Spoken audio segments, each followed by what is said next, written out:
தொட்டு தொடரும் ஒரு பட்டு பாரம்பரியம். ராஜ்மஹால் மதுரை. விடாமுயற்சி படம் நேற்று ரிலீஸ் ஆகி எல்லா ஊர்லேயும் மிகப்பெரிய வெற்றிகரமாக படம் மூடிக்கிட்டு இருக்கு. படத்துக்கு ரிவ்யூஸ் வந்து கொஞ்சம் அப்படி இப்படி வந்தால் கூட கலெக்ஷன் வைஸ் வந்து படத்துக்கு எந்த விதமான பிரச்சனையும் இல்லைன்னு தான் சினிமா வட்டாரங்கள் எல்லா இடத்துலையும் சொல்லிக்கிறாங்க. ஸோ இன்றைக்கி வந்து படத்தோட 2வது நாள் போயிட்டுருக்கு. அந்த புக்கிங் ரொம்ப சூப்பராக போயிட்டுருக்கு. நாளைக்கு இன்னும் வீக்கெண்டு சாட்டர்டே சண்டே. ஸோ கண்டிப்பாக அதுக்கான கலெக்ஷன் இன்னும் அதிகமாகிறது நிறையா வாய்ப்புகள் இருக்குது. எல்லா ஊர்லேயும் வந்து இந்த 4 நாள் வந்து பெரிய புக்கிங்காக இருக்குது. ஸோ அடுத்த வீக் என்ன மாதிரி நிலவரம் அது அடுத்த வாரம் தான் தெரியும்.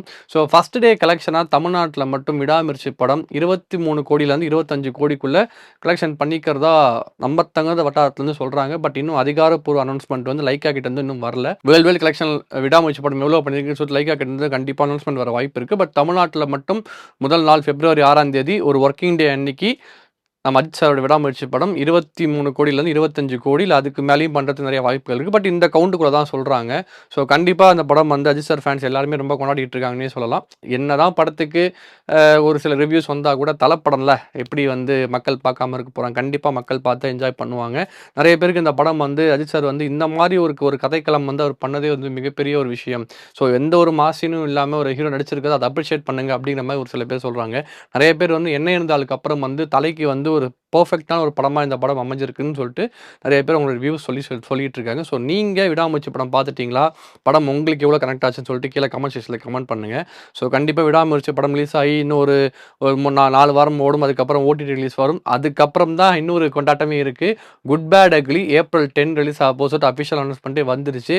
ஸோ இப்போது அந்த படத்துக்கான அப்டேட்ஸ்லாம் இன்னும் கொஞ்சம் நாள் நிறைய வர வாய்ப்புகள் இருக்குது. ஸோ அதில் ஒரு விஷயமா அடுத்த 3 வாரம் கழிச்சு குட் பேட் அக்லி படத்தோட டீசர் வரதுக்கு வாய்ப்பு இருக்குன்னு சொல்கிறாங்க. ஸோ மார்ச் மாதம் வந்து நம்ம குட் பேட் அக்லி படத்தோட டீசர் எதிர்பார்க்கலாம்.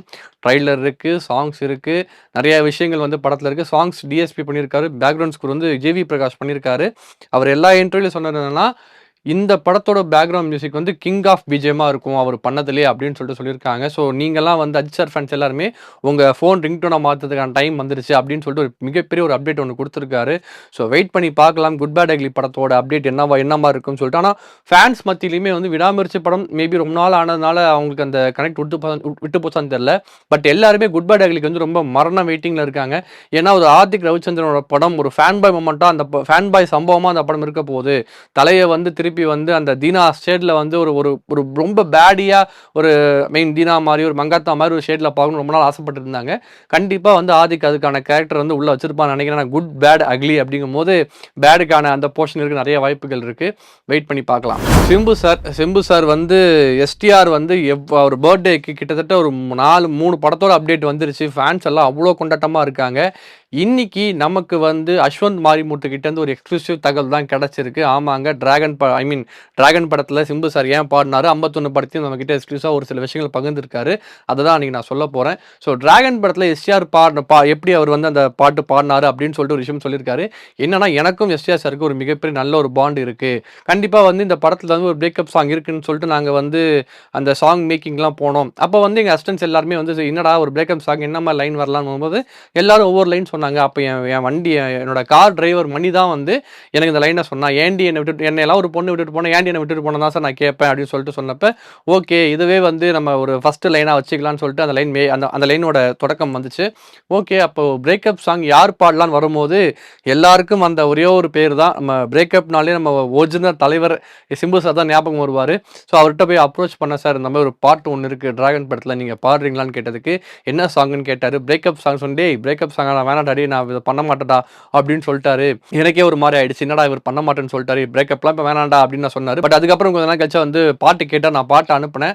பாட்டை கேட்டுட்டு உடனே நான் பாடுறேன் அப்படின்னு சொல்லிட்டு சிம்பு சார் எனக்காக பாடி கொடுத்தாரு.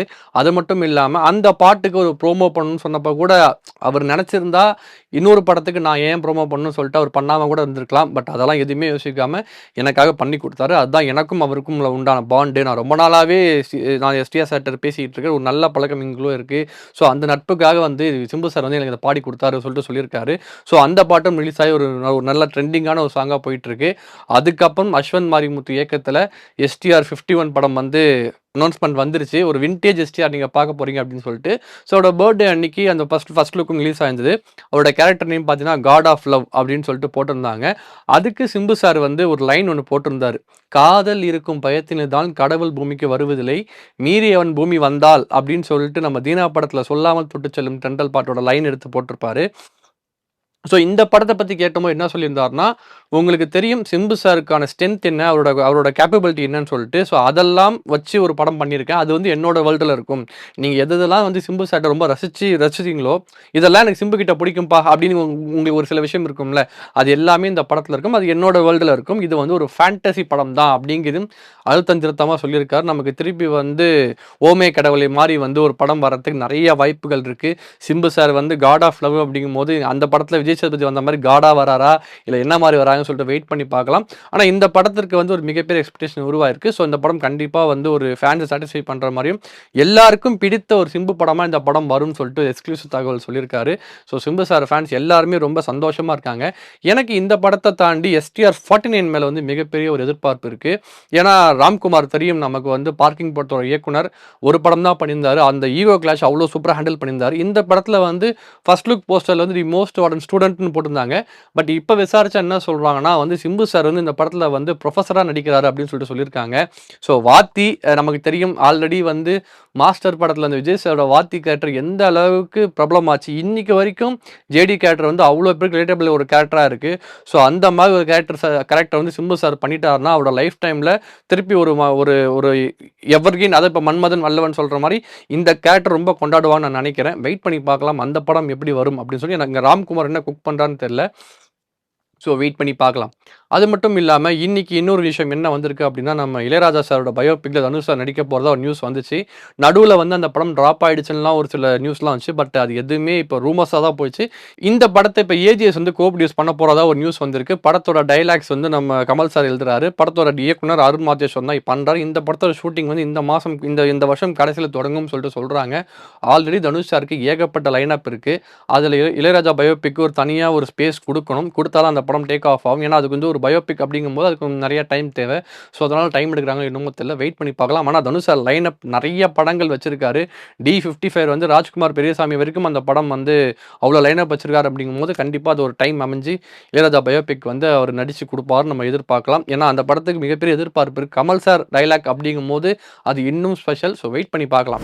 பராசக்தி படத்தோட ஷூட்டிங் ரொம்ப பரபரப்பா போயிட்டு இருக்கு. இப்போ ரீசெண்டா பராசக்தியோட ஷூட்டிங் வந்து சிதம்பரம் இருக்கிற அண்ணாமலை காலேஜில் ஷூட்டிங் போயிட்டு இருக்கு. அந்த வீடியோஸ் தான் சோஷியல் மீடியா ரொம்ப ட்ரெண்ட் ஆயிட்டு இருக்கு. சிவகார்த்திகேயன் பார்க்கறதுக்கு அப்படியே பக்காவா ஒரு 80s ஹீரோ மாதிரி ஒரு லுக் கொடுத்துருக்காரு. ஏன்னா ஒரு கிளீன் ஷேவ் பண்ணி முடியெல்லாம் அந்த பக்கம் விட்டு அதுக்கு அந்த டைப் அந்த அந்த 80ஸ்ல அந்த லுக்கில் வந்து அந்த காஸ்டியூம்லாம் போட்டு ரொம்ப சூப்பரா இருக்காரு. சைக்கிள்ல வர மாதிரிலாம் ஒரு சில சீக்வன்ஸ்லாம் வந்து காட்டுறாங்க. பட் இந்த மாதிரிலாம் எடுத்து போடக்கூடாது. ஏன்னா படத்தோட ஷூட்டிங் நமக்கு படத்தை பார்க்கும்போது வந்து அந்த விஷயம் வந்து பெருசா கனெக்ட் ஆகாம போயிடும். ஸோ இந்த விஷயங்கள் ஷூட்டிங்ல வந்து நெறைய பேர் வந்து ஃபோட்டோ எடுத்து போட்டுக்கிட்டு இருக்காங்க. பராசக்தி படத்தோட ஷூட்டிங் முடிஞ்சதுக்கு அப்புறம் தான் எஸ்கே 24 ஆரம்பிக்க போகுது. ஸோ இந்த படம் வந்து ஒரு மிகப்பெரிய ஒரு சிஜி ஒர்க் இருக்கனால முன்னாடியே இந்த படத்தோட ஷூட்டிங் நடந்துகிட்டு இருக்கு.